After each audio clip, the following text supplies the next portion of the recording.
Alright, in this video, we are going to discuss linear functions. We're going to look at specifically tables and how the tables can show you that they are linear functions. From the tables, we'll get graphs, and we'll talk about the slope and the equation of a line. Then also we will look at some graphs, and from the graphs we will get a table which will give us the slope and the equation of a line.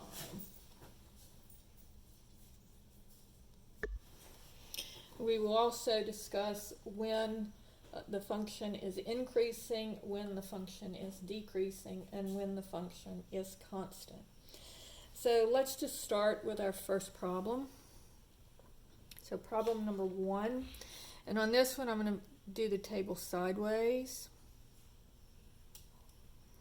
So we have, well, first of all, before I start with that, a couple of things to remember is that whenever we have x to the first power, we know that this is going to be a linear function.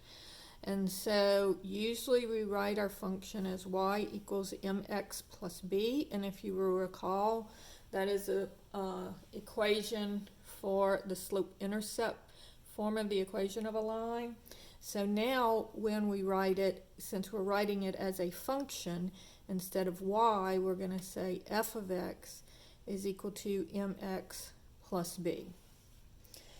So now starting with our first one, let's say that we have 0. When x is 0, y is 200. When x is 1, y is 206. When x is 2, y is 212. And when x is 3, y is 218. So notice these are increasing on the top. The x's are increasing by 1s. So 1 minus 0 is 1. 2 minus 1 is 1. And 3 minus 2 is 1. All right, so the x's are increasing by a value of 1. Now, if I look at my y's, 206 minus 200 is 6. 212 minus 206, also 6.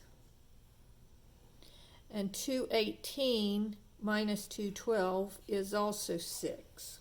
All right. So we can look at this and we can tell that it is a linear function because each time the x increases by 1, the y increases by 6.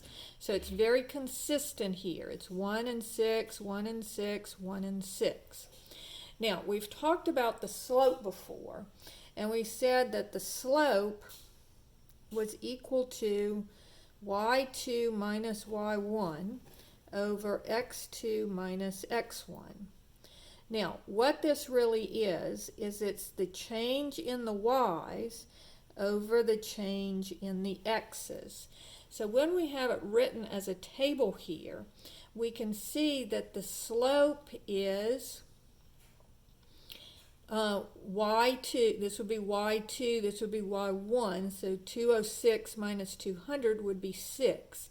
So the change in the y's is 6, and then the change in the x's, this would be x2 minus x1, that would be 1. So the change in the y is 1. So my slope here is going to be 6 over 1, or 6. I can also tell the equation of my line, because remember, y is equal to mx plus b, where b is the y-intercept. Now notice that the y-intercept is 200 because, remember, the y-intercept is where x equals 0. So when x is equal to 0, the y is 200, so my b is equal to 200. All right, so this is going to be f of x is equal to, my slope is 6, and my b is 200. Now let's go ahead and plot these points. Now I'm going to do something that you may have never seen before. I'm going to break the line here. So this will be 200. So instead of having it go all the way down the page, because I'm not interested where it's 50 and 100, because my graph doesn't start until it reaches 200. So I'm going to start at 200. So 201, 202, 203, 204, 205, 206, 207, 208, 209, 210, 211, 212, 13, 14, 15, 16, 17, 218. All right. And then over 1, over 2, and over 3. All right. So notice that there really should be a long, long line that goes all the way down, probably to past the bottom of the page, but I've broken the graph so that I can start at 200. So when x is 0, y is 200. And remember, we said over here that my y-intercept was 200. Well, look right there. My y-intercept, where it hits the y-axis, because the x is 0, is 200. Then when x is 1, y is 206. When x is 2, y is 212. And when x is 3, y is 218. And so here is my line going through those points. Now notice, every time I go over 1, I go up 6. So over 1, up 1, 2, 3, 4, 5, 6. And then over from 1 to 2, that's also 1. And I'm going up 1, 2, 3, 4, 5, 6. And so notice my slope is the change in the y over the change in the x. For every one I go over, I'm going up 6. So my slope is 6 over 1. Now notice that this, as I go from left to right, my numbers are getting bigger and bigger and bigger.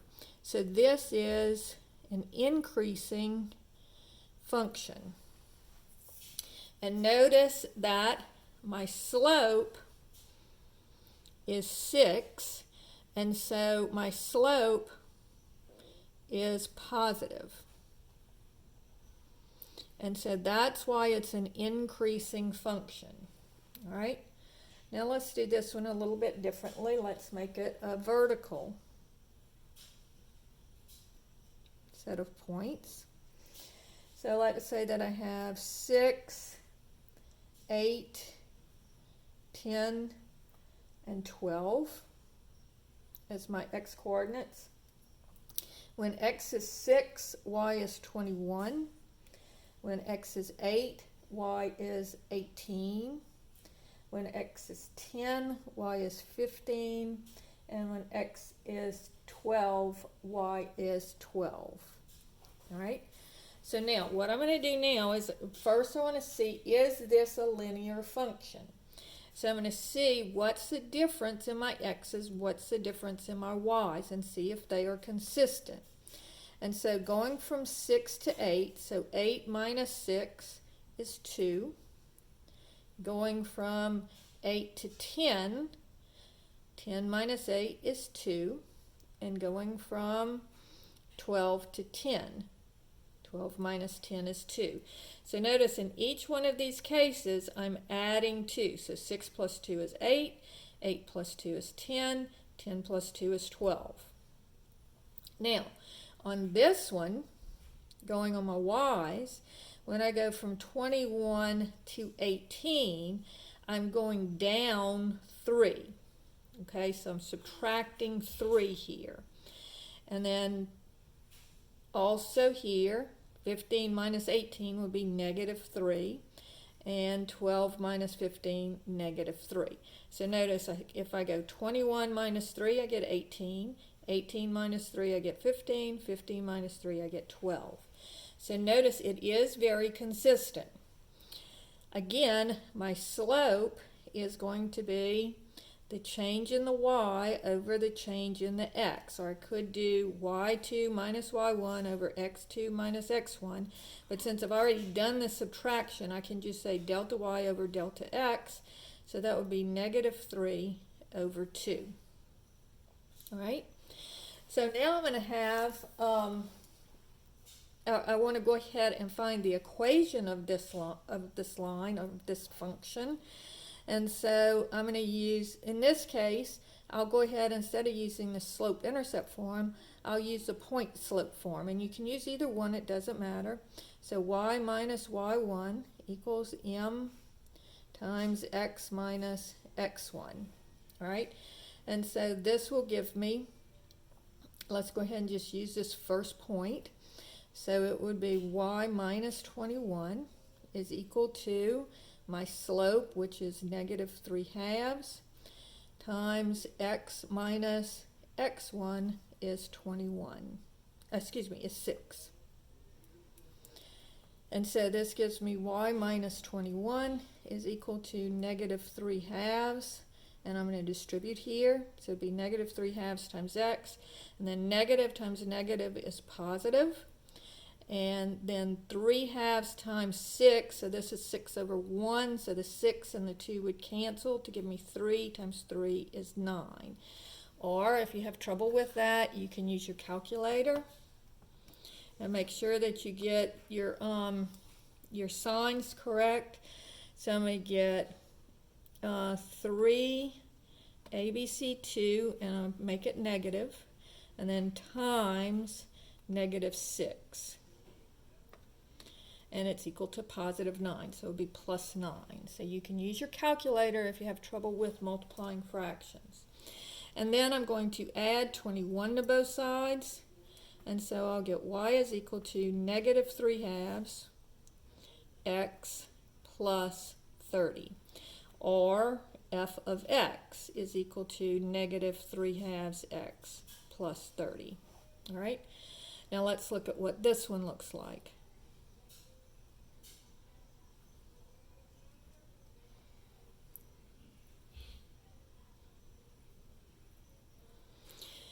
So I don't start until I get to 6. I'm going all the way to 12, so I'm going to put these kind of close together. So this would be 1, 2, 3, 4, 5, 6, 7, 8, 9, 10, 11, and 12. All right? And then my y's, the lowest number is 12, so I'm going to go ahead and break the graph again here. And I'll make this 10, 11, 12, 13, 14, 15, 16, 17, 18, 19, 20, 21. All right? So when x is 6, y is 21. So I'm going to come over to 6 and go up to 21. It'll be here. And then when x is 8, y is 18. So over to 8, up to 18. Then over to 10 and up 15. So that would be about here. Then over 12, up 12. So that would be about here. So you can see again, even with the graph that I have, well, I'm not very good at drawing these things, but here's my line that touches all the points. And notice it hits the y-axis at 30, and that would make sense too, because you see it's kind of far up from 21. And if I used a ruler and graph paper, it would be very easy to see that it hits at 30. All right, so here's my y-intercept. But notice on this one, I did not have an x equal to 0, so that's why I used the point-slope form instead of the slope-intercept form of the equation, although you can use either one. All right, problem number 3. Number 3 is a little bit simplified.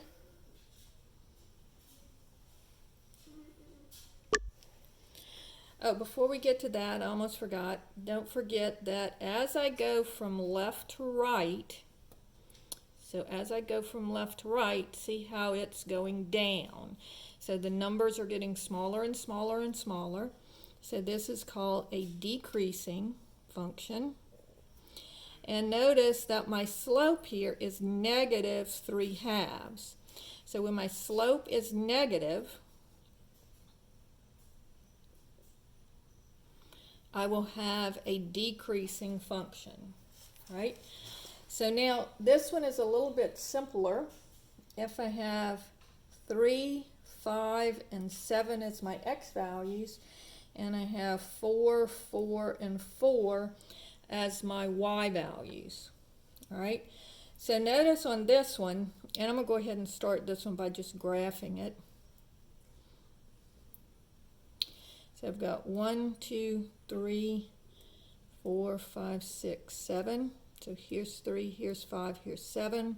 1, 2, 3, 4. And so when x is 3, y is 4.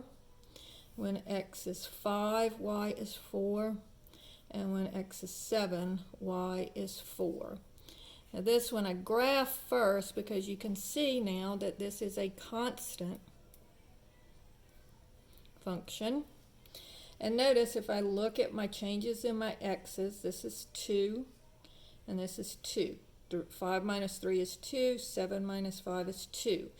So this is 3 plus 2 is 5, 5 plus 2 is 7. But notice that going from 4 to 4, that's a change of 0. And so my slope is going to be my delta y over my delta x. Here's my delta y, that's 0, over my delta x is 2. So my slope is 0. And so then y is equal to mx plus b. Well, my slope is 0. So I can use any of these points here. So my y is 4 is equal to 0 times 3 plus b. Well, 0 times 3 is 0, so I get 4 is equal to b. And so my intercept is going to be 4. So I would have y is equal to 0x plus 4. With 0 times x, it's just 0. So this is f of x is equal to 4. And notice again, the constant function, my slope is 0. Okay? And so when the slope is positive, it's increasing. When the slope is negative, it's decreasing. And when the slope is 0, it's a constant function because I'm not rising or falling. I'm just going at a steady rate. And so that is how you go from a table to a graph or from a table to the function. Okay? So once you have the table, it's very easy to get the function or to get the graph. Now, on the next part, we're going to start with the graph and then get the table.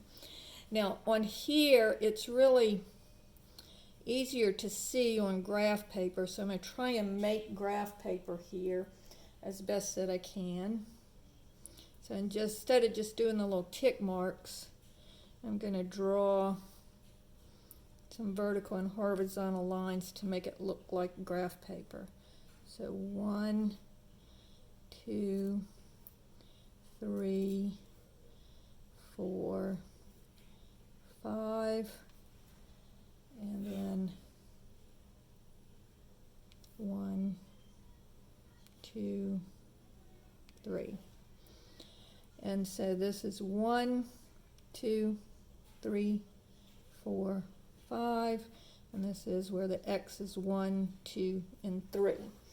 All right, so the graph is going to look like this. Here's my line. Now, what I'm looking for is where the line hits grid marks. Because notice, if I look where it hits this here, where it hits the crosshairs of the grid marks. Because if I look at right here, I can't really tell how far over from between 1 and 2 the x is. But notice on this grid mark right here, I can tell that this is the point, x is 1, y is 5. So then I'll go across. It doesn't hit the crosshairs here. It doesn't hit the crosshairs here, but it does hit the crosshairs here. So let's see what this point is. So this is the point over 3. up 2. Okay, so the x-coordinate is 3, the y-coordinate is 2. Here the x-coordinate is 1, the y-coordinate is 5. All right, so that gives me a table. So here I have x and y, and so my x's are 1, y is 5. When my x is 3, y is 2. And really, that's all we need, is we need 2 points to determine a line. So notice 3 minus 1 is 2, so 1 plus 2 is 3. And then this is 2 minus 5 would be negative 3. Okay, so 5 minus 3 gives you 2. And so now so here's my delta x, here's my delta y. So my slope is going to be delta y over delta x, rise over the run, is going to be negative 3/2. All right? And then I have the 0.15. So this one's going to give me fractions, but don't worry about it. Y minus y1 is 5, is equal to m. So it's y minus y1 equals m times x minus x1. Remember, that's the point slope form of the equation. So y minus 5, that's my first point, is equal to negative 3/2 times x minus x1, which is 1. So y minus 5 equals m times negative 3/2 times x minus x1, which is 1. All right? And so this gives me y minus 5 is equal to negative 3/2 x, and then negative times negative is plus, and 1 times 3/2 is 3/2. And then I need to add 5. So I get y is equal to negative 3/2 x plus, and we'll do this on our calculator. So we're going to have 3 ABC2 plus 5 equals, and that gives me the mixed number, but I want it in as an improper fraction, so I'm going to just hit my ABC button again. Second function ABC, and that is 13/2. All right, and so f of x here would be equal to negative 3/2 x plus 13/2. All right, let's try another one of these. Problem number 5. All right, so again,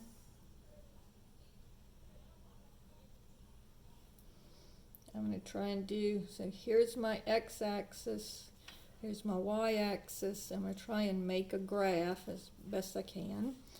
So let's go 1, 2, 3, 4, and this is going to be 1, 2, 3.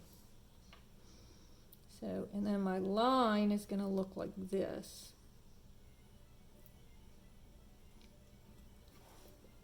Okay.